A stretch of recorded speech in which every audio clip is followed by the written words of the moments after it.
Hi అందరికీ welcome back to my channel. అందరికీ కూడా మహాశివరాత్రి శుభాకాంక్షలు అండి. ఇది ఈ రోజు మినీ బ్లాగే. ఇక రాత్రి ఏం చేస్తానంటే ఇలా 2 గిన్నెల్లో వాటర్ అయితే పోసి డీప్ ఫ్రిడ్జ్లో అయితే పెట్టించాను అనమాట. ఇక మార్నింగ్ పిల్లలు లేచి స్నానాలు చేసేసి శివలింగం లాగా అయితే తయారు చేసి స్వామికి అయితే అభిషేకం లాగా పసుపు నీళ్ళు అయితే ఇలా పోసేసి పూజ అయితే చేసేసారనమాట. తర్వాత మాకు దగ్గరలో మంచిగా తిరణాలు అయితే జరుగుతుంది. కోటప్ప తిరణాలు అంతలాగా జరుగుతుంది. మా చిన్నప్పటి నుంచి మేము అక్కడికి ఎడ్ల బండిలో, ట్రాక్టర్లో, ఆటోల్లో అలా వెళ్ళాం చిన్నప్పటి నుంచి.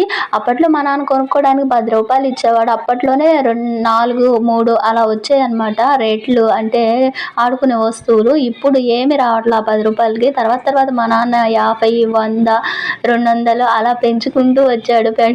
ఇప్పుడు స్వామి ఇక ఇంట్లో వాడుకోవడానికి కిచెన్ ఐటమ్స్ ఏమన్నా కొనుక్కుంటానంటే ఇక డబ్బులు 500 దాకా అయితే ఇస్తాడనమాట.